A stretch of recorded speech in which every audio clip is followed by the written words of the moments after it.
En primer lugar, me congratulo de tener la oportunidad de conversar sobre estos temas con ustedes justamente el día de hoy, que es el Día de la Niñez, porque el esfuerzo cotidiano que hacemos muchas personas en el mundo es precisamente por eso, los niños y las niñas, los que vienen después y a quienes tenemos que heredar una casa común en mejores condiciones a las que hemos recibido de las anteriores generaciones.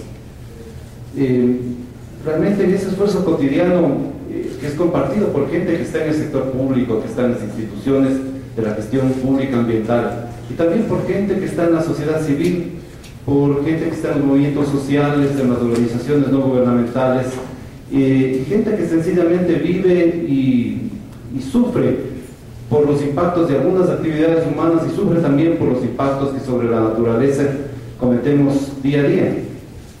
Y ese esfuerzo se traduce en propuestas muchas veces, algunas propuestas muy innovadoras y muy fuertes, como la propuesta de reconocer derechos a la naturaleza, y también con exigencias, de exigencia de que los derechos que se van consagrando en los cuerpos normativos, especialmente en la Constitución, vayan teniendo una realización en la práctica e influyan en la vida cotidiana de las personas. Entonces, yo quiero comentar ahora una sentencia, ¿no? Y creo que va a ser compatible lo que voy a decir con lo que han dicho los dos compañeros de panel en relación a los principios y a las innovaciones de la nueva Constitución. Y ahora quisiera hacerlo desde la práctica del ejercicio de la justicia ambiental, de la justicia constitucional. Entonces les quiero contar respecto a este caso, que es un caso que se llama La Naturaleza contra el Gobierno Provincial de Loja, que fue resuelto por la Corte Provincial de Loja, una acción de protección, el 31 de marzo del año 2011. Entonces realmente es una sentencia muy reciente. Antes, una reflexión sobre la exigibilidad de los derechos de la naturaleza. Ya se ha dicho, los derechos de la naturaleza consagrados en la Constitución del año 2008 son derechos fundamentales y como tal tienen la misma categoría jurídica de los otros derechos, es decir, de los derechos que el sistema jurídico nos reconoce a los seres humanos para proteger nuestra dignidad. Entonces, el ámbito de las garantías constitucionales y del control constitucional incluye a los derechos de la naturaleza. Sobre eso hay una norma expresa en el artículo 1 de la Ley de Garantías Constitucionales y Control de Constitucionalidad. Está fuera de discusión. Además, hay esta legitimación difusa, ¿no?, de la que también se ha hablado ya. Es decir, la Constitución establece que toda persona, comunidad, pueblo, nacionalidad podrá exigir a la autoridad pública el cumplimiento de los derechos de la naturaleza. No tiene que estar vinculado el peticionario con un interés específico sobre un daño eventual o real. Sencillamente hay un interés difuso de toda la humanidad porque se accionen los principios y las reglas que existen en el marco jurídico para proteger a la naturaleza. Vamos a ver. Entonces, ¿de qué se trata este caso? Se trata de lo siguiente. El gobierno provincial de Loja ha decidido realizar una obra sin duda interesante o necesaria, ¿no?, que es el ensanchamiento de una vía carrozable, la vía Vilcabamba-Quinara. En la ejecución de este proyecto se realiza lo siguiente: hay una cantidad de cascajo, de desechos pétreos, incluso troncos de árboles que son sencillamente depositados en el cauce del río Vilcabamba. Por supuesto que esto provoca una fuerte destrucción del ecosistema acuático que constituye el río Vilcabamba y pone en peligro además a la población que vive en la cuenca de este río de desastres originados en las crecidas del río durante las temporadas invernales, lo cual ya ha sucedido porque también durante la construcción de la obra se hizo lo mismo. Para hacer este ensanchamiento de la vía carrozable no se realizaron estudios ambientales, lo cual es una debilidad tremendamente grande de la gestión ambiental en muchos ámbitos del ejercicio del poder público en el Ecuador, lamentablemente. Pasemos. Frente a esta situación y frente al dolor que con seguridad causaba a algunos habitantes de esa zona tan bonita de Vilcabamba, el ver cómo el río se destruye, hay dos personas, por los apellidos, parece ser de origen extranjero, que presentan una acción de protección y lo hacen como recitado ahí en la lámina, ¿no? Presentan acción de protección constitucional a favor de la naturaleza, particularmente a favor del río Vilcabamba y en contra del gobierno provincial de Loja. Entonces hay este ejercicio de esta legitimación activa para exigir el cumplimiento de los derechos de la naturaleza, que era lo que preocupaba cuando se discutía en Montecristi respecto a cómo así había sentido reconocer derechos a alguien que no puede exigirlos por sí mismo. Entonces, claro, esta es una situación que no es exclusiva de los derechos de la naturaleza. Hay muchos derechos humanos que se reconocen a personas humanas que no pueden exigirlos por sí mismos. El caso más emblemático es de los nasciturus, ¿no? De aquellos que habiendo sido concebidos no han nacido todavía. Pasemos de edad. Entonces, ¿cuál es la respuesta de la justicia constitucional? Los derechos funcionan en la medida que son aplicados. Los derechos no son sino un conjunto de herramientas que tenemos los ciudadanos y las ciudadanas para conseguir que determinados valores que han sido considerados importantes por el sistema jurídico sean precautelados, sean protegidos, sean tutelados. Y estas herramientas funcionan en la medida de que las tomemos y hagamos con ellas un ejercicio, que es el ejercicio de ir ante los jueces, ante las autoridades, y exigir que los jueces tutelen, protegen esos derechos a través de su actividad, que es la actividad sencillamente de aplicar el derecho a los hechos y de tomar determinadas decisiones al respecto. Entonces los jueces en esa actividad van estableciendo estándares jurídicos a los que se refería el profesor Working en la cita que hacía Ricardo en su exposición, que es la manera como el derecho va aterrizando en las realidades cotidianas.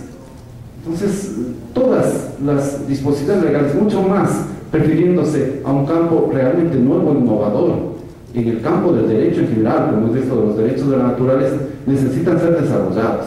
Ya nos explicó también el colega del Ministerio del Ambiente respecto a las dificultades que tiene el desarrollo de temas como este, los derechos de la naturaleza, a través de disposiciones legislativas para las cuales se necesita construir determinados consensos políticos que en determinadas coyunturas como la actual se ven difíciles.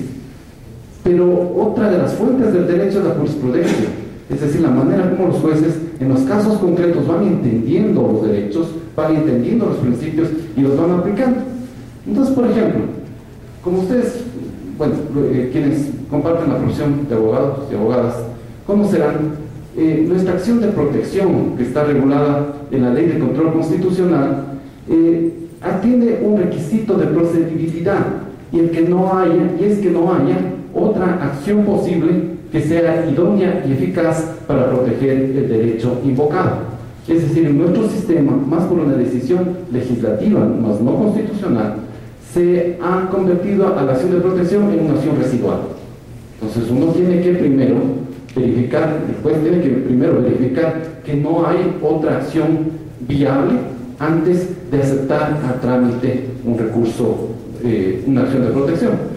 Entonces aquí se establece el primer estándar que a mí me parece extremadamente importante para la justiciabilidad de los derechos de la naturaleza. Dicen los jueces, la sala penal: dada la indiscutible, elemental y irrenunciable importancia que tiene la naturaleza y teniendo en cuenta como hecho notorio y evidente su proceso de degradación, la acción de protección resulta la única vía idónea y eficaz para poner fin y remediar de manera inmediata un daño ambiental focalizado. Entonces, para estos jueces constitucionales, la vía idónea es la acción de protección, lo cual es una herramienta y un criterio tremendamente fuerte en defensa de la naturaleza. Pasamos adelante. Sobre el principio de precaución, que también se ha mencionado en este evento, los jueces constitucionales hacen una aplicación que a mi juicio es bastante correcta y bastante en la línea de esta aplicación estricta de la que nos hablaba Ricardo. Lo aplica, como dice, hasta tanto se demuestra objetivamente que no existe la probabilidad o el peligro cierto de que las tareas que se realizan en una determinada zona produzcan contaminación o conlleven daño ambiental, es deber de los jueces constitucionales propender de inmediato resguardo y hacer efectiva la tutela judicial de los derechos de la naturaleza.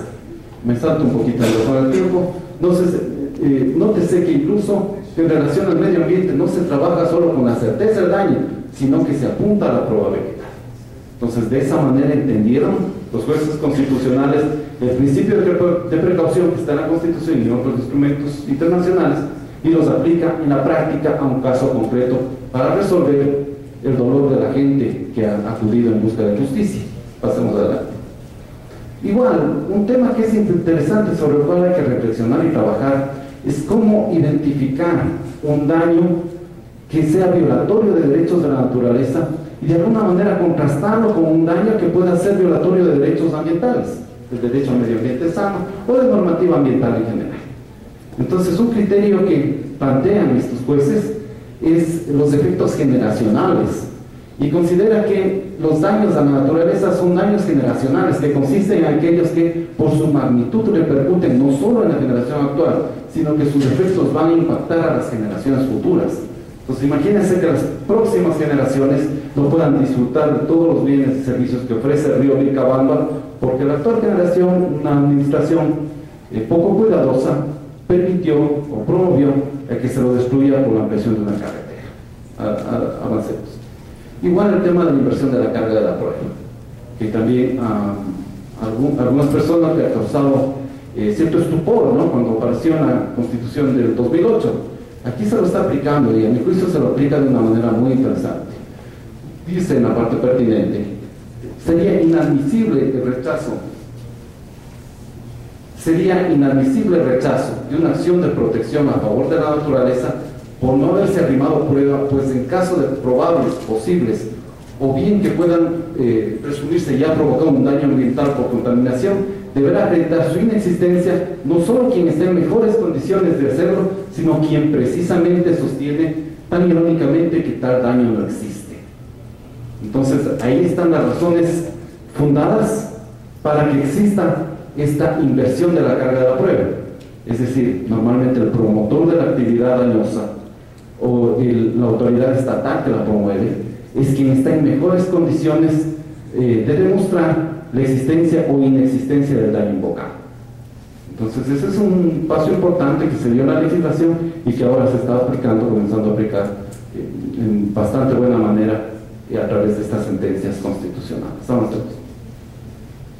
Ahora, un tema que a mí me parece central y que preocupa a muchos juristas aquí en el medio nacional, que es el tema de las posibles o probables colisiones entre los derechos de la naturaleza y los derechos humanos.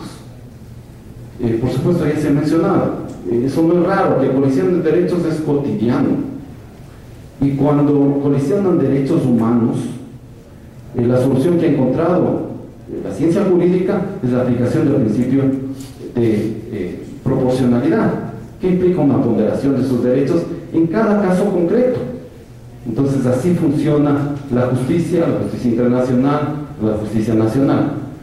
Pero aquí yo creo que los jueces constitucionales actuaron con gran sensatez y develaron que en realidad los choques entre derechos de la naturaleza y derechos humanos suelen ser mucho más aparentes que reales. En este caso concreto, podría haberse invocado un choque entre los derechos de la naturaleza y, por ejemplo, el derecho al desarrollo. No, lo señalan muy bien los jueces. Aquí no hay necesidad de ponderar, porque no hay derechos en choque. Sencillamente nadie discute el derecho que tiene la población de poderse transportar de un sitio a otro a través de una carretera, pero lo que tampoco está en discusión es que si se quiere hacer una carretera o ensanchar una carretera, se tienen que hacer estudios ambientales y no se lo puede hacer violentando los derechos de la naturaleza. Entonces eso es una cosa de gran sensatez. O sea, no hay que romperse la cabeza con los criterios de ponderación, con los test de ponderación. Sencillamente las cosas en su punto. Si se quiere hacer una carretera, hay que hacerlo respetando a la naturaleza y respetando los estándares ambientales establecidos por la legislación, y punto. Avancemos.